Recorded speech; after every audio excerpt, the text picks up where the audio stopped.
Hey everyone, I'm Pastor Alec, I'm Eli.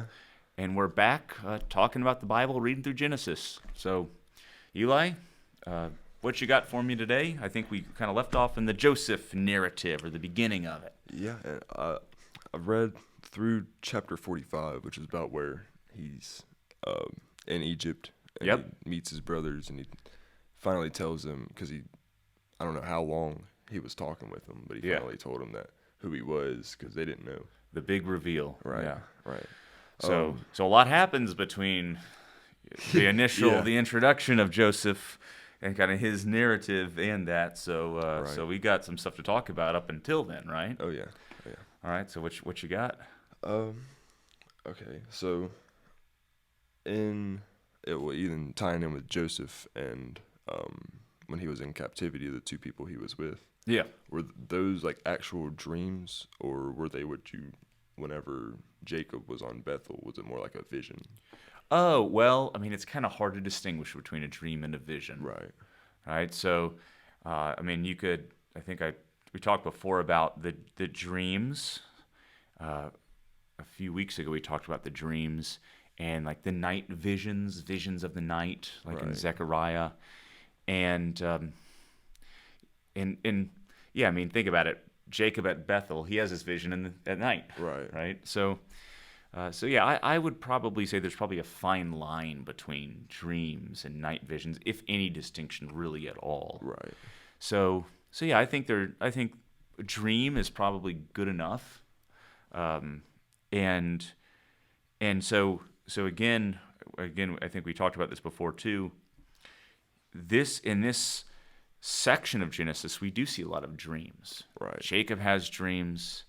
Uh, Joseph has dreams, and this becomes kind of the predominant way toward the end of Genesis, or the second half of Genesis, how God interacts with his people. okay, Whereas like before that, Adam and Eve, he might go up to them and talk to them. right, Abraham, he'll go up to them and talk to them. But by the time you get the second two, the first two narratives, the creation narrative all the way from 1 to 11, and then Abraham from 12 to, let's say, 24, 25, yeah, God seems to be kind of on the ground talking. right, Whereas in the last two narratives, narrative 3, the Jacob narrative, and narrative 4, the Joseph and his brothers narrative, which is basically, I mean, really almost cut right in half, the second half right, of Genesis. He appears more in dreams, he's a little more transcendent. And so he appears, the when Joseph is in prison after the whole thing goes on with Potiphar, yeah, uh, the baker and the cupbearer have dreams, right, and he can interpret those dreams. And there he had dreams as when he was younger. right, And remember, his dreams were very symbolic, just like the baker and the cupbearer. So I guess let's go back then. I guess there is a little bit of a difference between the way that you see the dreams in Genesis and maybe like a vision, because the dreams are very symbolic, aren't they? yeah, Right? So when I mean, the whole Joseph narrative has very, very symbolic dreams. Um, if you go to 37, verse 5, chapter 37, verse 5, he says, "Now Joseph had a dream, and when he told it to his brothers, they hated him even more. He said to them, 'Hear this dream that I have dreamed. Behold, we were binding sheaves in the field, and behold, my sheaf arose and stood upright. And behold, your sheaves gathered around it and bowed down to my sheaf.' His brothers said to him, 'Are you indeed to reign over us, or are you indeed to rule over us?' So they hated him even more for his dreams and for his words. Then he dreamed another dream and told it to his brothers and said, 'Behold, I have dreamed another dream. Behold, the sun, the moon, and the 11 stars, which is important, right, like the 11 other brothers, were bowing down to me.' So the sun and the moon, that's like the parents, right, and now and the brothers too. And his father rebuked him for this, right? And so very symbolic.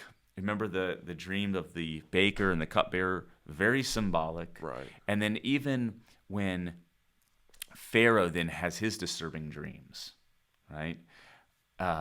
that kind of lead to his rise in Egypt, Joseph's rise in Egypt. Also with with the cows, the fat cows, and Right. very symbolic of things that are going to happen. That's different than, let's say, Jacob seeing the stairway. Again, I think it's probably like a ziggurat, and God's up there, Right. with the angels ascending and descending. That's not just some representational dream. Right. That's a vision of a reality that you wouldn't see otherwise. Yeah. So yeah, I think there is a difference in content. Okay. Yeah. So yeah. but I think let's go back to his original dreams before we even get to the cupbearer and the baker, because we haven't talked about that yet. Right. What's the deal with the relationship between Joseph and his brothers? He's the youngest. Well, he's okay. close. Um. Second youngest. Yeah, he's not the oldest. He's the oldest of Rachel's children. Right. Okay. And Rachel only has two, Joseph and Benjamin. And we all know that Jacob loves Rachel better than everybody else, right? And so Joseph is like the favorite son. Right. But he's a lot younger. Yeah. And now, was Benjamin born before he was gone? yes, He was? yes, Okay. I because couldn't remember. When Benjamin's born, Rachel dies giving birth to Benjamin. Yeah. Okay. I And remember she that now. calls him son of my sorrow, and Jacob renames him like son of my joy or son of my happiness, right? And but Joseph and Benjamin mean a lot to Jacob. Right. And the brothers kind of realize this. And what does Jacob give to Joseph as a special present? It's like the one big thing that when we talk about Joseph. Oh, the coat. Yeah, the okay, I coat. thought you said, what did Joseph give to Jacob? Oh, I'm sorry. Yeah, Maybe yeah, I did. okay. But yeah, what does Jacob give to Joseph? Right. It's the coat. Yeah. And it could be translated. I think we often know of as like the coat of many colors, Right. but it actually probably means more something like a coat. It's not a terrible translation, but for us, I think it kind of throws us off a little bit. I think of like Jacob in his Technicolor dream, or Joseph in his Technicolor dream coat. Right. Picturing a scene from the show Seinfeld, where Kramer's walking down the street with this ridiculous, flamboyant kind of coat on him, and anyway, so it probably means more like a coat that has a bunch of different, very fine threads. Like it's a multicolored coat, but in more of the sense of like it's a tapestry. Okay. Beautiful yeah. tapestry of colors with very fine threads, like a very expensive coat. Like we just learned about it. I can't. Like the African fabrics with the, like the geometric designs and stuff. Oh yes, probably Okay, something yeah. very ornate. Yeah. Right. And not only that, but coat. I mean, it's like a tunic or something. It's an Right. outer garment, or maybe an outer garment that is that you wore as an addition to kind of what you were wearing underneath, which is also a coat that probably, and this is sometimes that you'll see translations that'll say it's a coat with long sleeves, Right. which is important. All of this is important because this is a coat or a piece of outer clothing that is not worn by somebody who works in a field. Right. It's worn by the overseer of the people who work in the fields. Okay. And so by giving, it's not like, oh, Jacob gave Joseph this really nice present and none of us got the nice present. Right. That's not why they're jealous of him. They're jealous of him because they're out working in the fields in their undergarments, short sleeve undergarments, and Joseph has been presented this beautiful piece of outer clothing to wear and in order to perform his duty of overseer of the rest of his Okay. brothers. And so they are very upset with him and Right. very jealous of So him. that's also kind of symbolic in itself. Yeah, it's super symbolic. Yeah. It's very important. That's why, remember when they want to sell him into, they want to kill him, for one, Yeah. after all this. And then Reuben, who's the oldest, convinces them, no, we shouldn't not kill him. Right. Right. Or he's trying to keep them away from killing him. Judah's, then he has his idea of, we need to preserve his life. Right. And, there's this, they end up, Judah and Reuben kind of end up convincing them to sell the brothers into selling him into slavery. Right. Okay. To at least preserve his life. Well, okay, real quick. Did Reuben, did he want to sell him into slavery, or did he? I think it's Judah's idea to do that. And okay, so and Reuben is just trying to delay whatever it is they're going to do to him, like to kill him. I can't remember. If it's in chapter 37. Because Reuben told him to leave him by the bushes, right? Well, or leave his to leave him in a pit. So if you go to, okay, so it's this whole conversation happens in 37, beginning with verse 18. So let me just read that. We'll just read through that real quick. They saw him from afar, Joseph, and before he came near to them, they conspired against him to kill him. Now this is just speaking of the brothers as a whole, right? Right. They said to one another, "Here comes this dreamer. Come now, let us kill him and throw him into one of the pits. Then we will say that a fierce animal has devoured him, and we will see what will become of his dreams." So, obviously, he's not going to have any more dreams if he's dead, right? Okay. But when Reuben heard it, he rescued him out of their hands, saying, "Let us not take his life." And Reuben said to them, "Shed no blood. Throw him into this pit here in the wilderness, but do not lay a hand on him, that he might rescue him out of their hand to restore him to his father." So Reuben's got this idea. So they all want to kill him. Right. Reuben's got this idea. Okay, why don't we just throw him into the pit? Well, let's not lay a hand on him. Now, obviously, they have to lay a hand on him to throw him into the pit. Yeah. But that's really an idiom that means to kill him. Right. Let's not kill him. Let's throw him into the pit. Hey, maybe he'll even die in the pit. Okay. Okay.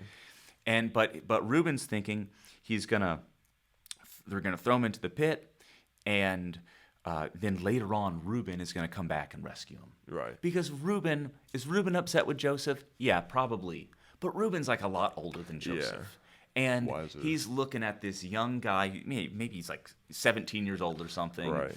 And he's looking at him and saying, We're not gonna kill him. He's our brother. Anyway, so that's Reuben's plan. Right. All right. So, but things get a little more complicated, which I think is almost what ends up happening is almost like some big, much ado about nothing in some sense, where Right. something, and this is just at the end of Genesis, you see God's hand is at work through the whole thing, and you really see it in this episode, which I think yeah. is really Yeah. 'cause entertaining almost. I was reading it and I almost forgot about the dream. That's why I put that question that I had at the Yeah, end. yeah. And I was realizing, I was like, wait a second. That was all for a purpose. That's right. It's all for a purpose. So, all right. So it's not a whole lot longer. So let's just read the whole thing here. So let's throw him into the pit that he might rescue him out of their hand to restore him to his father. So that's Reuben's plan. Right. Come back, bring him back to Jacob. All is okay. So when Joseph came to his brothers, they stripped him of his robe, the robe of many colors that he wore. So they do not want him to have this robe. Right. It is the symbol of bitterness and anger. Right. Okay, and you can see why now. It's Yeah. not just some nice gift. It is. And they took him and threw him into a pit. The pit was empty, and there was no water in it. So it's not a well that he's gonna drown in, right? Right. Maybe it's a dried up well or something. Yeah. Then they sat down to eat, and looking up, they saw a caravan of Ishmaelites coming from Gilead, with their camels bearing gum, balm, and myrrh, on their way to carry it down to Egypt. Then Judah said to his brothers, "What profit is it if we kill our brother and conceal his blood?" All right, so all the brothers, the 11, Right. as a group, want to kill him. But Reuben, he says, "Look, let's not kill him. Maybe let him die. Right. Let's die in the well." But he's thinking, I'm going to come back and save him. Right. No, Judah doesn't know about Reuben's plan. Yeah. So Judah, he's thinking also. Now again, Judah is the fourth born. He's born to Leah, and he's the one that ends up with the birthright. We talked Right. last time about Judah and Tamar in the next chapter, Yeah. right? And there's a certain characterization. So Judah is also going to be one who's going to protect Joseph. Right. Right? He is a protector. And he doesn't have the same idea as Reuben, but he has a different idea to save his life. It might not be as good, but it's still going to save his life. Turns out right? good. Yeah, that's right. Yeah. Well, kind of. Actually, when we read the details, you see, does it really turn out the way Judah thinks it will? Yeah.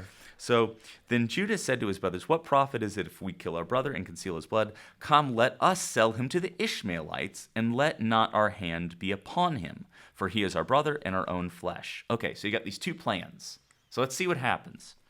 And his brothers listened to him. So Judah actually makes his plan known. Reuben was going to do it behind everyone's back. Right. Judah makes his plan known.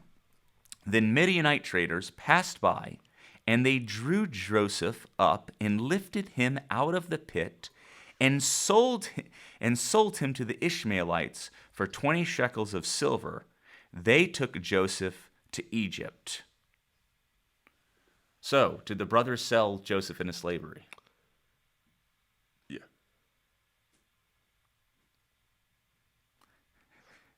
It said there were Midianites who were coming by. Yeah. They took him out of the pit. So while the brothers are talking about all of this, what they're going to do, and Judah's saying, "Here's the plan. We're going to sell him into I slavery." see now. Again, it's kind of this weird much ado about nothing. These traders come by, and they get Joseph. Yeah. They see some guy in this pit. Okay. And this is how you know, all right, in verse 29, the next verse, when Reuben returned to the pit and saw that Joseph was not in the pit, he tore his clothes and returned to his brothers and said, "The boy is gone, and where shall I go?" Yeah. Then they I didn't took realize Joseph's robe and slaughtered a goat and dipped the robe in blood, and they sent the robe of many colors and brought it to their father and said, "This we have found. Please identify whether it is your son's robe or not." So this whole time, their plan was to sell Joseph into slavery, Right. but they were so incompetent that someone else, when they were gone planning, figure out what to do, eating lunch or Right. something, right? Someone else comes and takes That's Joseph. funny. I didn't Right. even realize that. So, well, this is I know it's a small detail. This is the importance of kind of reading these details, right? Right. So, when the whole famine, when everything goes down in the next chapters, after we get through 38, Judah and Tamar and all that happens, next chapters, and they go to Egypt looking for bread, do they expect to see Joseph? No. They No. thought he died. They have no idea Yeah. where he is. Yeah. Maybe he's dead. Maybe he got away. Right. But why would he be in Egypt? Right. Their new plan was to sell him to Egypt, but their plan didn't work out. Right. So even though they wanted to sell him to Egypt, he was sold to Egypt before they could execute it. So they actually don't know that he's in Egypt. Right. That's It's really important. right. But you I miss it. completely It's skipped so over that. easy to miss, Yeah. right? We It's- all it's think it's one word in one sentence. that's that right. If you miss, then you don't know. That's right. And so Joseph's brothers did not sell him into Egypt. Right.